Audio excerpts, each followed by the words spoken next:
ہوا یہ کہ حدیث میں آتا ہے کہ آدم علیہ السلام کا پتلا مکہ اور طائف کے درمیان ایک مقام پر پڑا تھا اور ابلیس آیا، کیونکہ یہ چرچا تو ہو چکا تھا کہ اللہ تبارک و تعالیٰ نے اپنا ایک نائب بنانا ہے اور یہ پتلا تیار ہوا۔ ابلیس آیا اور آدم علیہ السلام کے منہ کے ذریعے سے داخل ہوا اور پیچھے سے نکل گیا، اور باہر نکل کے کہہ لگایا، کہا کہ یہ بالکل بیکار ہے، یہ تو کسی چیز سے اپنا بچاؤ نہیں کر سکے گا۔ ملائکہ نے کہا کیوں، کیا ہوا؟ کہا کہ بالکل خالی ہے، منہ سے نکلا ہوں اور پیچھے سے نکل گیا، پورا خالی ہے، یہ پورا جوف خالی ہے، تو یہ اپنا بچاؤ کسی چیز سے نہیں کر سکتا، یہ نیابت خلافت کا اہل نہیں ہو سکتا۔ یہ بات کہی۔ اس کے بعد ملائکہ سے پوچھتا ہے، کہا کہ اچھا تم مجھے ایک بات بتاؤ، کیونکہ آپ کو پتا ہے کہ یہ ابلیس ملائکہ کا استاد تھا، مدرس تھا، یہ ایک مینار نور اللہ نے اس کو دے رکھا تھا، وہاں یہ درس دیتا، علم کی تعلیم دیتا تھا، اور فرشتے سنتے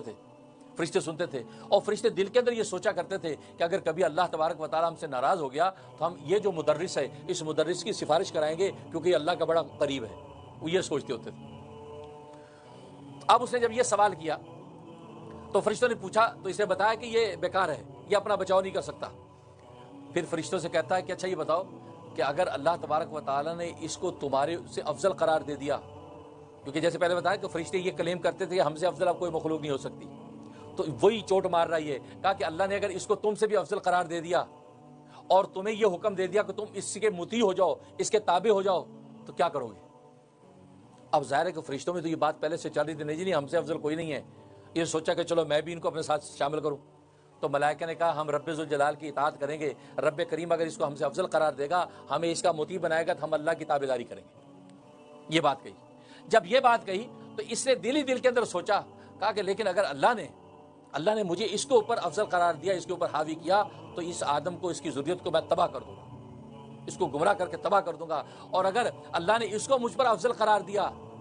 اور اس کے حکم کو مجھ پر چلانے کی کوشش کی، تو میں اس آدم کی نافرمانی کروں گا، سرکشی کروں گا، میں اس کی سرتابی کروں گا، میں اس کی بات کو نہیں مانوں گا۔ میں دل ہی دل کے اندر اسے یہ سوچا۔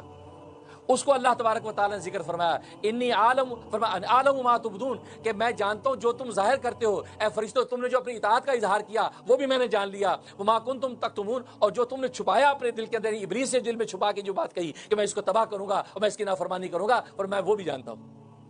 اللہ نے اس کا اشارہ کیا کہ عالم ما تبدون، کہ میں جانتا ہوں وہ جو تم نے ظاہر کی اپنی اطاعت، وما کنتم تکتمون، اور میں جانتا ہوں اس کو جو تم نے چھپائی، یعنی ابلیس نے جو اپنے نافرمانی کا اظہار اپنے دل میں چھپایا، اس کو بھی جانتا ہوں۔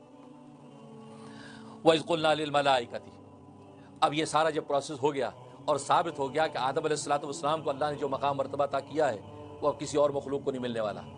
اور فرشتے بھی عاجز ہو گئے اور انہوں نے بھی اپنے دعوے سے جو ہے گیو اپ کر لیا، ہاں واقعی ہم افضل نہیں ہیں، آدم ہی افضلیت کا اہل ہے۔ اب اللہ تبارک و تعالیٰ نے فرمایا وَإِذْ قُلْنَا لِلْمَلَائِكَةِ، یاد کرو اس وقت کو جب ہم نے حکم دیا فرشتوں کو، کیا حکم دیا؟ اسجدوا لآدم، آدم کو سجدہ کرو، اسجدوا لآدم، آدم کو سجدہ کرو، یہ حکم دیا۔ اب ظاہر ہے کہ فسجدوا، فرشتے سجدے میں گر گئے، کیونکہ پہلے وہ کہہ چکے تھے ابلیس کو بھی، اللہ اگر ہمیں کہے گا جیسے کہہ کے کریں گے، اللہ نے سجدہ کہا فسجدوا الا ابلیس، مگر ابلیس نے سجدہ نہیں کیا، تو ملائکہ سجدے میں گر گئے،